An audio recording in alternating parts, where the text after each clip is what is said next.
Shalom! Você está em mais um episódio do podcast Exegese e Exposição. Exegese on demand para você. Eu sou Davidson Bignon, sou mestre em Ciências da Religião, pastor congregacional, professor de exegese bíblica no seminário e também publisher editorial. Este é um programa feito inteiramente para você. Portanto, participe, acompanhe-me nas redes sociais, envie sua pergunta em formato de áudio. Aproveite também para conhecer os cursos bíblicos gratuitos que eu mantenho. Basta você acessá-los nos links que estão na descrição deste episódio. Nas minhas redes você também poderá ter material adicional no Telegram, no Facebook, mas principalmente eu quero chamar a sua atenção para o meu canal do YouTube. Ali você poderá acessar os vídeos e também estes episódios em formato videocast. Vamos seguir então para o episódio de hoje.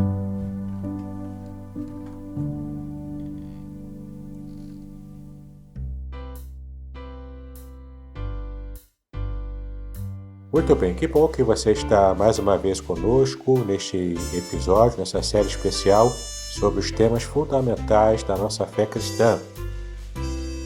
E no episódio de hoje vamos falar sobre a solução divina para o problema do pecado, como temos estudado até agora. Já vai separando aí para memorizar o texto de Gálatas, capítulo 4, versículo 4, que diz o seguinte: Vendo, porém, a plenitude do tempo, Deus enviou o seu Filho, nascido de mulher, nascido sob a lei. Sim, temos aqui o maior e mais grave efeito do pecado no homem, que foi a sua separação de Deus. Mas o Senhor tinha preparado desde a eternidade uma solução para esse problema do nosso afastamento dele. Trata-se, na verdade, do plano de salvação para o gênero humano, executado por Jesus Cristo, que, como nós vimos aqui no texto, nasceu no tempo oportuno. Assim, Deus enviou seu Filho no tempo certo, quando tudo estava dentro dos seus divinos planos. Planos esses que são eternos, né? Como a gente viu aqui no texto que já estamos meditando, de Gálatas 4, versículo 4, quando diz que Deus enviou o seu Filho nesse tempo adequado, nesse tempo oportuno.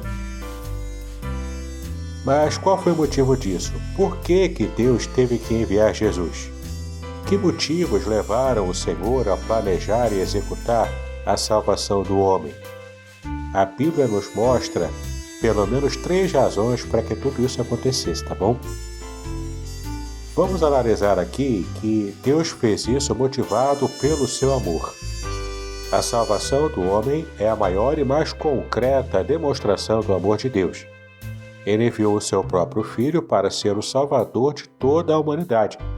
Confira na conhecidíssima passagem de João, capítulo 3, versículo 16. Ora, o sacrifício de Cristo foi uma prova conclusiva do amor divino pela humanidade. É como nós vimos, por exemplo, também em Romanos, capítulo 5, versículo 8, que diz assim: Mas Deus prova o seu próprio amor para conosco pelo fato de ter Cristo morrido por nós, sendo nós ainda pecadores. Então, movido pelo amor, o próprio Deus se fez carne, habitou entre nós para trazer salvação aos seres humanos, às suas criaturas que ele tanto amou, desde a eternidade. A sua graça também foi motivação suficiente para que ele estivesse exercendo todo esse tipo de serviço em prol da salvação da humanidade. A salvação também é uma demonstração da graça de Deus, que é um favor imerecido do Senhor para aqueles que estavam em desobediência como inimigos do próprio Deus.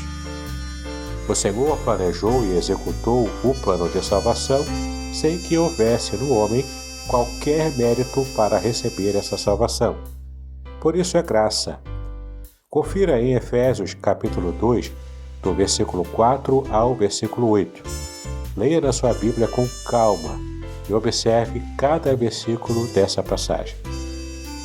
Então, nós estamos estudando aqui que as motivações de Deus para trazer salvação ao ser humano passam pelo seu amor, pela sua graça e também pela vontade de Deus de criar um povo para cumprir completamente a sua vontade. Na verdade, Deus queria para si um povo que praticasse boas obras, conforme você pode ver em Efésios capítulo 2, versículo 10.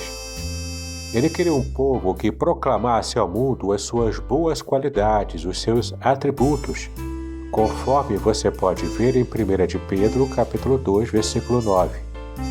E também ele queria um povo que fosse testemunha do seu amor e bondade para toda a humanidade. Olha só, em Atos, capítulo 1, versículo 8. E tem ainda a passagem de Tito, capítulo 2, versículo 14, onde lemos que Jesus a si mesmo se deu por nós, a fim de remir-nos de toda a iniquidade e purificar para si mesmo um povo exclusivamente seu, zeloso de boas obras.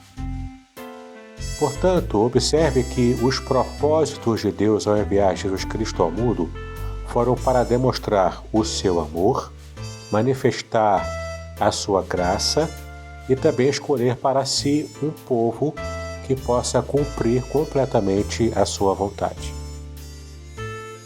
Visando a esse tipo de ministério, esse tipo de missão, nós vemos que a obra realizada pelo Filho, pelo Senhor Jesus, para trazer a salvação ao ser humano, trouxe sobre ele grande humilhação.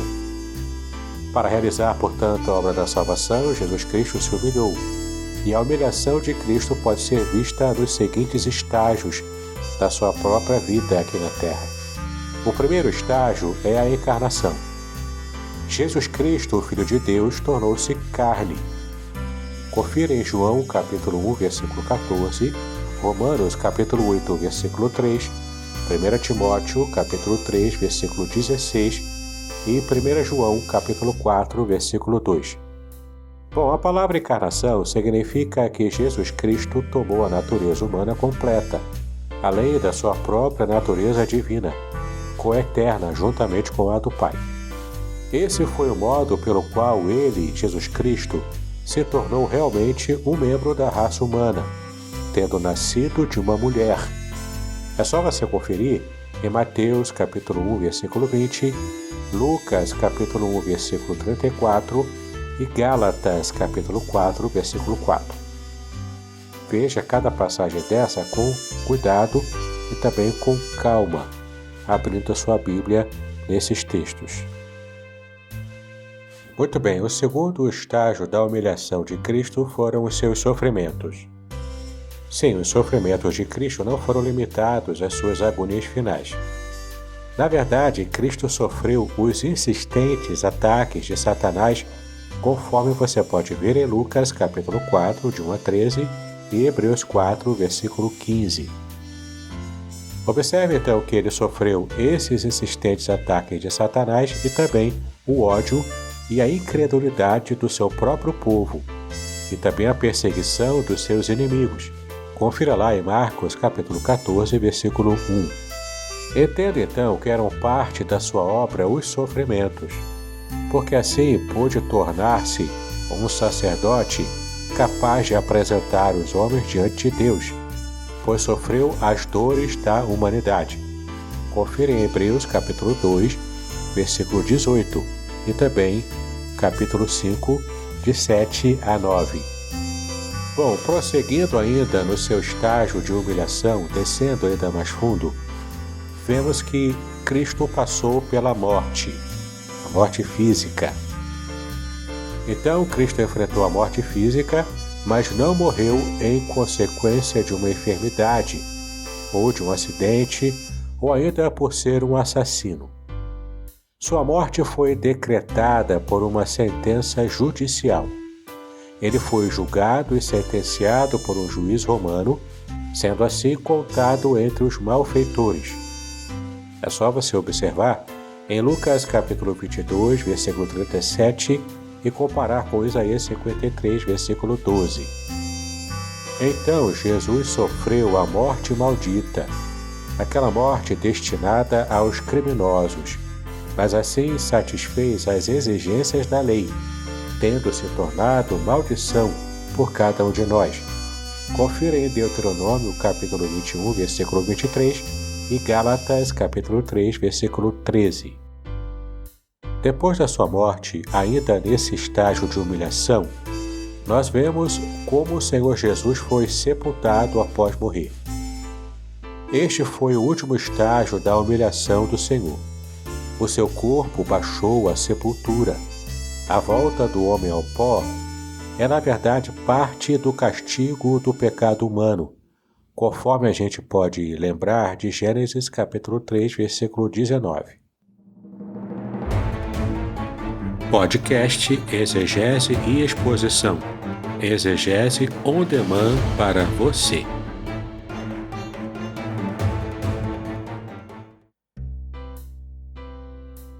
Bom, e Jesus sofreu esta humilhação quando seu corpo foi colocado no túmulo. Então temos a encarnação, os sofrimentos, a morte e o sepultamento de Jesus, que são estágios de um estado da sua obra, que chamamos de estado de humilhação. O outro estado é o de exaltação, que também tem 4 estágios, como veremos agora.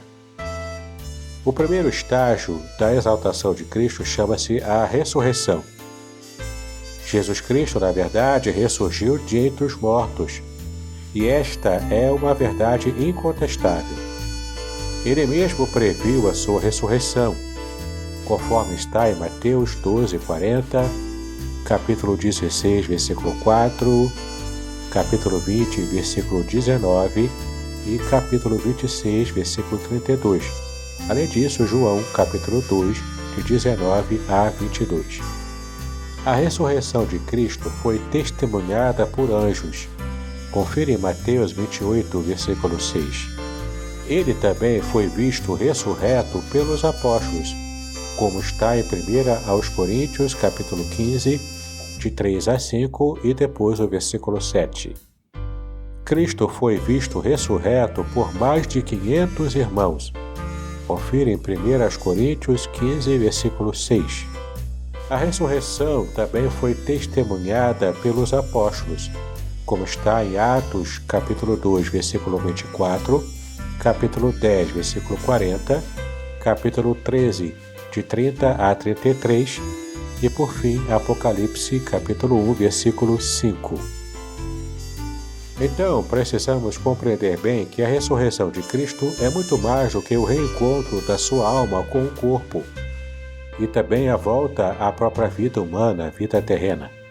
Consiste, na verdade, em que nele a natureza humana foi restaurada à sua pureza, à sua força e também à sua perfeição originais. E essa natureza humana também foi elevada até a um nível superior ao que se tinha lá no Éden. O corpo de Jesus passou por uma notável mudança, mas na verdade ele podia ser reconhecido como tal, como ele era. Era, portanto, um corpo palpável, mas no entanto podia aparecer e desaparecer repentinamente, como está registrado em Lucas capítulo 24 e versículos 31, 36 e 39. Por isso, Jesus se tornou as primícias dos que dormem, como está em 1 Coríntios, capítulo 15, versículo 20. Ou ainda o primogênito dos irmãos, como está em Colossenses 1,18 e Apocalipse 1,5. Isso quer dizer, então, que os crentes terão a mesma ressurreição que ele teve. Olha que interessante, como está em 1 Coríntios, capítulo 15, versículos de 20 a 23, e também em 1 Tessalonicenses, capítulo 4, versículo 14. O próximo estágio da exaltação de Cristo é a sua ascensão.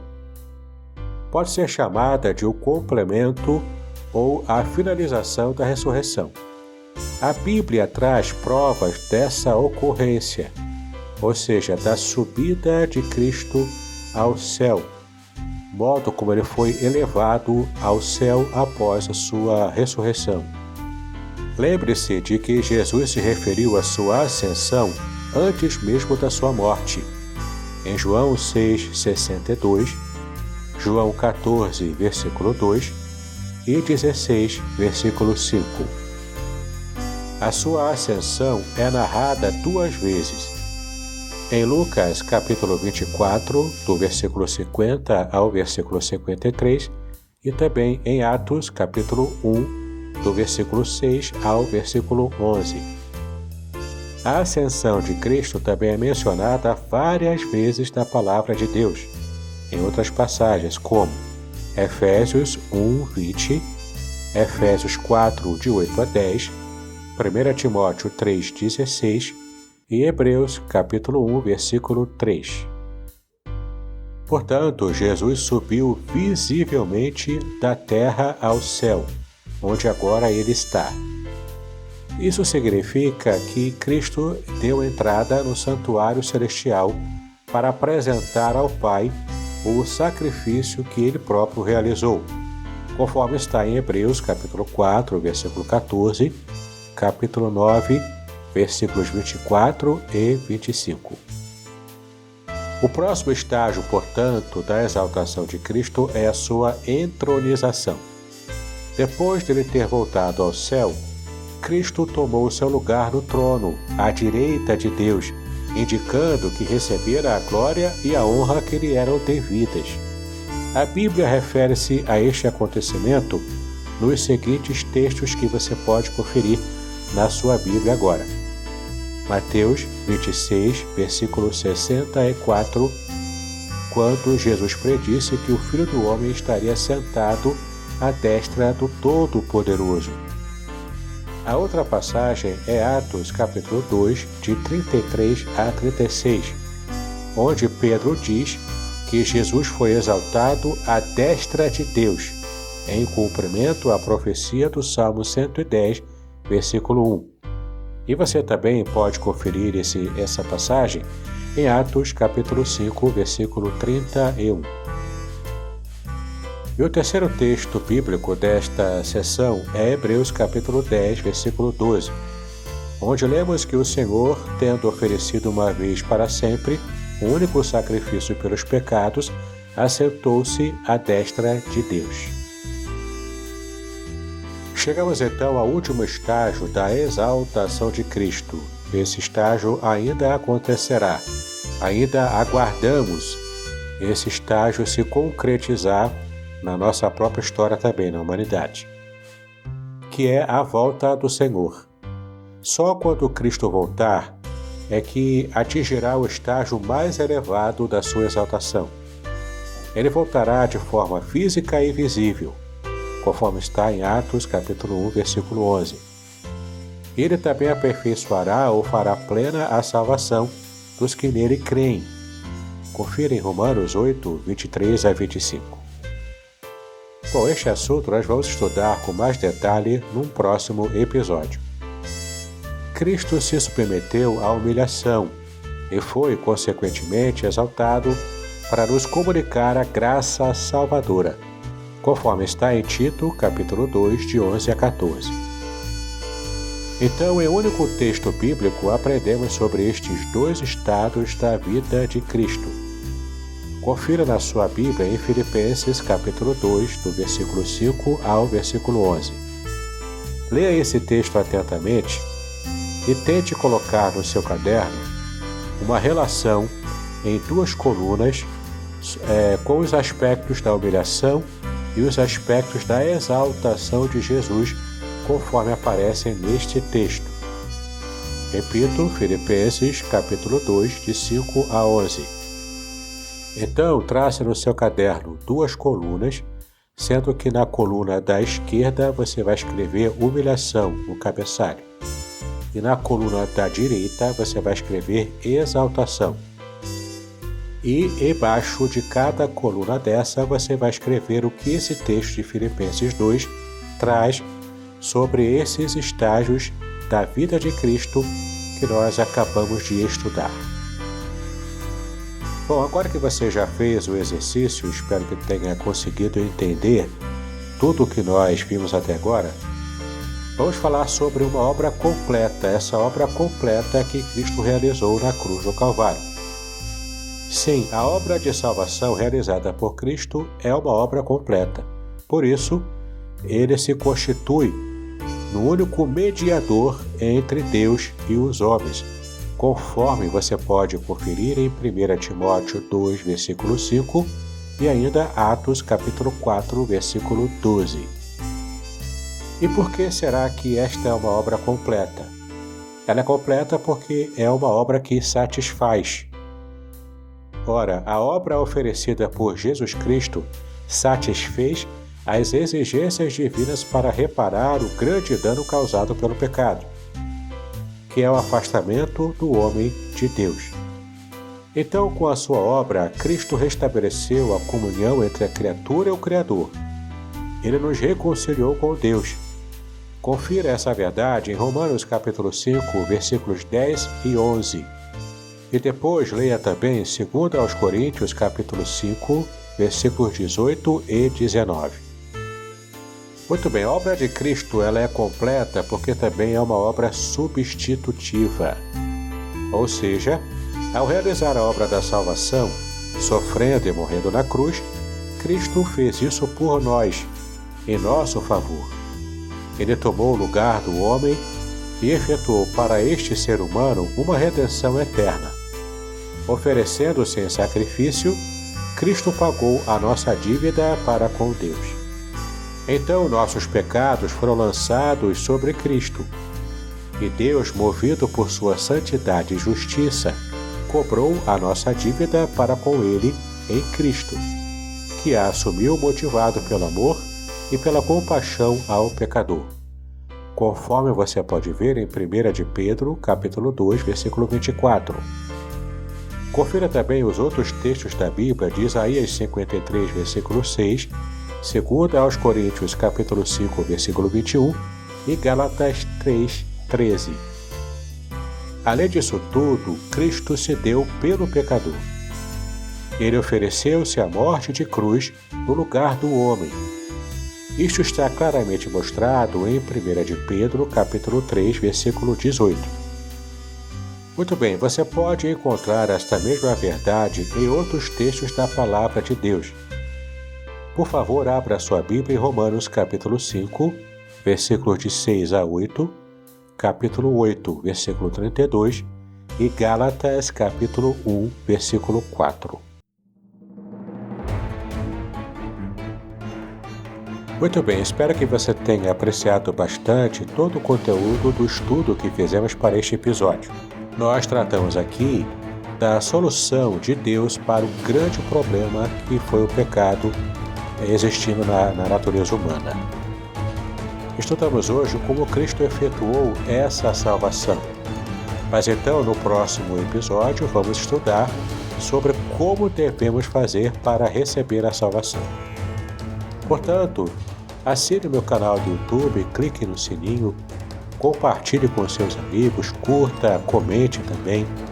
Faça parte desse grande exército de pessoas que estão se esforçando para estudar a Palavra de Deus com mais afinco. Em especial nessa série, onde estamos tratando de assuntos essenciais para a fé cristã. Então compartilhe, quem sabe algum amigo seu, alguma amiga sua, algum irmão em Cristo ou irmã, podem aproveitar o conteúdo daquilo que estamos apresentando nesta série especial. Que Deus abençoe os seus estudos, paz e bênção sobre a sua vida.